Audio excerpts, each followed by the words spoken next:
Morning walk एक ज्ञानप्रवास कथा भाग 13वा. लाभ आणि हानी याकडे समभावाने कसे बघणार. लाभ झाला की आनंद आणि हानी झाली की दुःख हे होणारच. हा आनंद आणि दुःख हे दोन्ही क्षणिक आहेत. आपण निरंतर आनंदाच्या दृष्टीने वाटचाल करायला पाहिजे.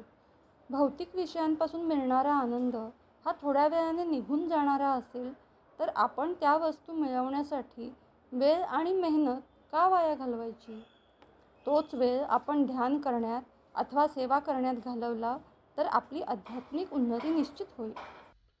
हे ऐकायला छान वाटते, पण हे बघा ना, माझ्या बाबांच्या स्कूटरवर मी लहानपणी फिरायचो आणि आई मागे बसायची. आता ते शक्य नाही. आम्हाला चारचाकी घेणं गरजेचं वाटते. यात काही चुकले का? मुळीच नाही. गरजा पूर्ण कराव्यात, पण त्याचा अट्टाहास नको. त्यासाठी जीवाचा आटापिटा करण्याची काहीच गरज नाही.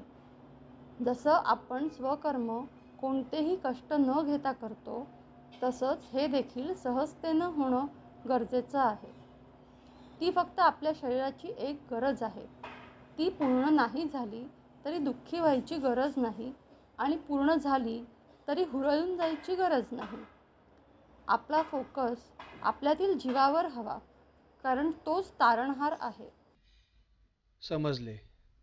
जे मन विषय सुखाच्या मागे लागते ते दुःखी होते आणि जे सेवा आणि भक्ती याकडे झुकते ते समाधानी होते. बरोबर. तसेच जिकडे विषयसुख प्राप्त करण्यासाठी रस्सीखेच, चढाओढ होते, तिकडे अशांतता असते. जसं दुसऱ्यांचे भूखंड गिळंकृत करणं. जिकडे आत्मज्ञान प्राप्त करण्यासाठी कष्ट घेतले जातात, तिकडे समाधान असतं. अच्छा.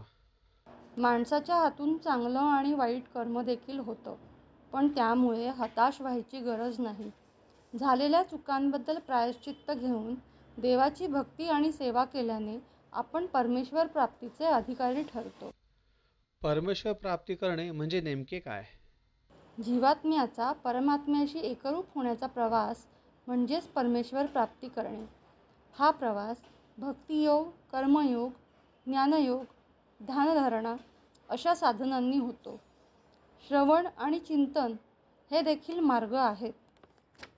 पंचेंद्रियांपासून मिळणारे ज्ञान आपण शाळा कॉलेजमधून शिकतो. याला गीता अपराविद्या म्हणते. स्वतःमध्ये असलेल्या आत्म्याचे ज्ञान म्हणजे पराविद्या. पराविद्येचे ज्ञान गुरुशिष्य परंपरेने आपल्या देशात चालू होते, पण आता नाही. माणसाला जर दोन्ही विद्येचं ज्ञान मिळालं तर तो परिपूर्ण होईल. पराविद्या आपल्याला गुरूंच्या सान्निध्यात राहून आणि आत्मचिंतनाने प्राप्त होईल. बहुतेकांना या पराविद्येचे ज्ञान नसल्यामुळे सध्याची पिढी इकडे तिकडे चाचपडत असते. मी आणि साहिल भाग्यवान आहोत की आम्हाला त्याचे ज्ञान तुमच्याकडून मिळते आहे. ते गीतेमध्ये आणि वेदांमध्ये आहे. मला जितकं समजलं तितकं मी सांगण्याचा प्रयत्न करते आहे. आणि आम्ही समजण्याचा. आमची प्रभात फेरी संपली आणि आम्ही दोघे आपापल्या कामाला निघालो. संध्याकाळी घरी आल्यावर सगळे लिहून काढेन असा विचार करत मी कार्यालयात पळालो. संध्याकाळी साहिलला फोन करून त्यालाही आमच्याबरोबर रोज सकाळी यायला सांगितले आणि तो तयार झाला. पण मला त्याला 5:30 वाजता फोन करून उठवावे लागणार होते. घरी यायला आज उशीर झाल्यामुळे पटकन जेवून घेतले आणि लिहायला बसलो. माझे टीव्ही मोबाईल बघणे फारच कमी झाले होते. माझ्यामध्ये होणारे सूक्ष्म बदल आईच्या नजरेने बरोबर हेरले होते. बाबा खुश होते. पोरगा मार्गी लागला असा त्यांचा गैरसमज असावा कदाचित.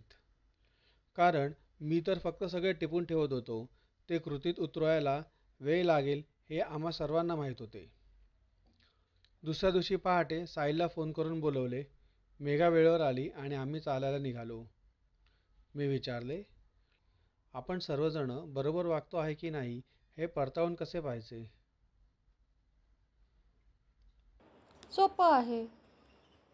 समाजामध्ये एकत्वाची जाणीव होत असेल तर तो परमेश्वराच्या जवळ जात आहे आणि जर समाजामध्ये फूट पडत असेल तर तो समाज परमेश्वरापासून दूर जात आहे. याची सुरुवात स्वतःपासून होते. पूर्वी सर्वजण एकत्र राहत होते. आता लग्न झाल्यावर लगेच मुलं वेगळी होतात. घरं मोठी झाली, पण घरात राहणारी माणसं कमी झाली. म्हणजे आपण देवापासून लांब जातो आहे. हीच अवस्था गावांच्या, शहरांच्या आणि पर्यायाने राष्ट्राच्या आणि आपल्या देशाच्या बाबतीतही होते आहे. माणसाला एकटं राहून सुखी कसं होता येईल त्यासाठी तंत्रज्ञान वापरून उपकरणं काढली जात आहेत. मोबाईल हे त्याचं उत्तम उदाहरण आहे. पूर्वी मुलांना घरात खेचून आणावं लागत असे, कारण ते सगळे मुलांमध्ये खेळत असत. आता प्रत्येकाकडे मोबाईल, टॅब आल्यामुळे त्यांना घरातून बाहेर काढावं लागतं. एक मूल सुखी कुटुंब ही संकल्पनासुद्धा चुकीची आहे. त्या मुलांना काका, काकी, मामा, मामी, मावशी यातील फरकसुद्धा कळत नाही. फक्त अंकल आणि आंटी उरले आहेत. ही सगळी समाजापासून आणि देवापासून विभक्त होण्याची लक्षणं आहेत. खरं म्हणजे व्यक्तीपासून समाज, समाजापासून राष्ट्र, राष्ट्रापासून देश आणि देशांपासून विश्व परमेश्वरानेच निर्माण केलं आहे. जर आपणा सर्वांमध्ये एकत्वाची भावना नसेल तर आपण त्याच्याजवळ कसं जाणार? मोबाईलमुळे पूर्ण जग एकत्र आलं आहे, पण माणसं दुरावली गेली आहेत. आपण अनोळखी लोकांचे गाण्याचे, नाचण्याचे व्हिडिओ बघण्यात इतके मग्न होतो की स्वतःमधली कला, स्वतःच्या मुलांमधील गुण याकडे दुर्लक्ष करतो. करमणुकीचा पाऊस पडतो आहे. आपण कुठे थांबायचं हे आपल्याला ठरवायचं आहे. एकत्र राहून भांडण करण्यापेक्षा दूर राहून प्रेमानं राहणं चुकीचं आहे का? दूर राहिल्यावर प्रेम राहणारच कसं? ते आटत जातं. एकत्र राहिल्यावर स्वतःमध्ये सुधारणा होण्यास वाव आहे. दूर राहिल्यावर प्रत्येकाला वाटते मीच बरोबर आहे. मग सुधारणा होणार कशी? आपण सगळे एकाच कारखान्यातून बाहेर पडलो आहोत. हे ज्या ठिकाणी उमजलं आहे तिकडे भांडणं होत नाही आणि एकमेकांना समजून घेतलं जातं. कठीण प्रसंगी आपल्याला माणसांची गरज लागते ना. आजारी पडल्यावर आप्तेष्टांची आठवण येते. मग धडधाकट असताना आपला इगोमध्ये काय येतो? काही नातलग तर लग्नाला, नाही तर 12व्या-13व्यालाच भेटतात. तुम्ही आम्हाला गप्प केलं. हो. हा समाजामधील भेद कमी करणे हे आपलं काम आहे. याची सुरुवात स्वतःपासून करूया. वसुधैव कुटुंबकम ही भारतीय संकल्पना आहे. हिचं पालन करून आपण जगासमोर एक आदर्श उदाहरण ठेवूया. तरच इतर देश त्याचं अनुकरण करतील. चालेल, पण हे आपल्याला जमेल? का नाही? नक्की जमेल. तुमचे मार्गदर्शन असेल तर नक्की जमेल.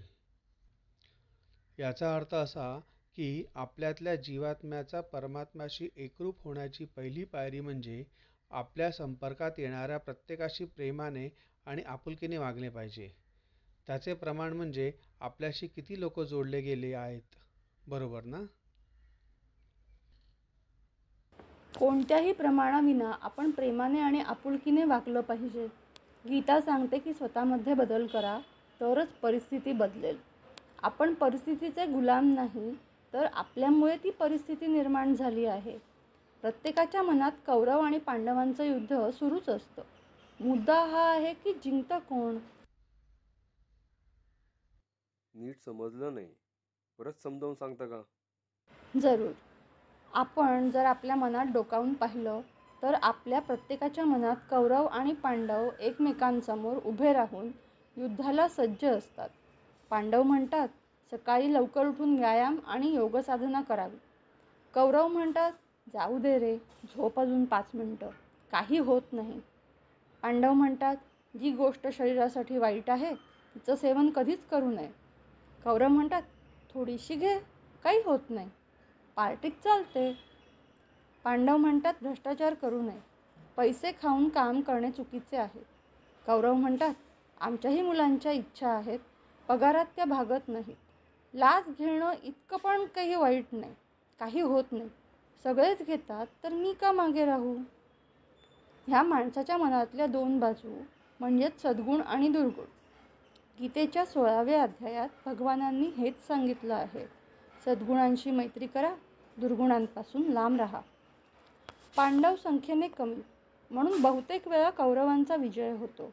आपल्या मनातील पांडवांना बळ मिळावं म्हणून भगवान श्रीकृष्णांनी भगवद्गीता सांगितली. यासाठीच ही गीता जगातील प्रत्येकासाठी आहे. तिचं श्रवण, वाचन, पठण प्रत्येकाने केलं पाहिजे, जेणेकरून आपल्यातील पांडवांना शक्ती मिळेल आणि कौरवांवर मात करून विजयाची पताका फडकवता येईल. तुम्ही त्रिगुणाबद्दल सांगितले आहे ते हेच का? हो, संशोधन करताना तुम्ही चारही बाजूने विचार करताना तसंच आहे हे. प्रथम सद्गुणांबद्दल चर्चा करूया. सद्गुण म्हणजे दैवी संपत्ती आणि दुर्गुण म्हणजे आसुरी संपत्ती असं गीतेमध्ये संबोधलं आहे. भगवानांनी 26 सद्गुण सांगितले आहेत. पहिला गुण म्हणजे अभय, ज्याला कशाचीच भीती नाही, तो क्वचितच चुकीच्या मार्गावर जातो. मनुष्य भीतीपोटी बऱ्याच चुका करतो. प्रत्येकाची भीती वेगळी असते. काहींना खिशात पैसे नसतील तर त्याचं भय वाटतं. आता त्याची जागा मोबाईलने घेतली आहे. सकाळी निघताना गोळी घ्यायचं विसरलो, आता माझं काय होणार? परत भीती. सावधगिरी बाळगावी, पण भीती नको. अवास्तव भीती नको त्या गोष्टी निर्माण करते आणि आपण त्यात भरडले जातो. आपल्या मनातली भीती अज्ञानामुळे येते. ज्ञानाच्या प्रकाशामुळे भीती नाहीशी होते. म्हणून गीता सांगते की परा आणि अपरा दोन्ही ज्ञान आपण घ्यावं. आपण जर निर्भय असू तर सत्य बोलण्यास डगमगणार नाही. दुर्जनांचा अथवा सत्ताधाऱ्यांचा दबाव असला तरीही सत्याचं पालन हाच आहे दुसरा गुण. यानंतर बरेच सद्गुण सांगितले आहेत. त्याग, क्षमा, अहिंसा, शुद्ध मन. ज्याच्या ठायी अहिंसा आणि सत्य हे 2 गुण आहेत, तिथे बाकीचे गुण आपोआप येतात. अहिंसा म्हणजे फक्त दुसऱ्याला शारीरिक इजा न पोहोचवणे इतकंच नाही. समोरच्याचं मन दुखावणारे शब्द न बोलणं किंवा त्यांच्या मनाचा छळ न करणं हा देखील अहिंसेचाच भाग आहे. बऱ्याच लोकांना हे माहीत नसतं. आम्हाला सुद्धा आत्ताच कळलं. हो. बोलताना आपण विचारपूर्वक बोलावं, कारण तोंडातून निघालेला शब्द आणि धनुष्यातून निघालेला बाण परत घेता येत नाही. म्हणून आपल्या ओठांचा आकार धनुष्यासारखा असतो. अरे हो, काय समीकरण जुळवलं तुम्ही. मस्त. आपल्याला माहीत नसतं की आपण उच्चारलेले शब्द समोरच्या माणसाच्या मनात किती खोलवर रुततात. त्यामुळे नेहमी चांगलं बोलावं. समोरच्याच्या चुका दाखवून देणं योग्यच आहे, पण त्यासाठी मन शांत ठेवून प्रेमाने सांगितलं तर त्या सुधारण्यात मदत होते. सर्वात शेवटी नम्रता हा गुण सांगितला आहे. सगळे गुण असून बोलण्यात आणि वागण्यात नम्रता नसेल तर बाकीच्या गुणांना अर्थ उरत नाही. आपण नम्र झाल्यामुळं समोरच्याचं मन जिंकतो.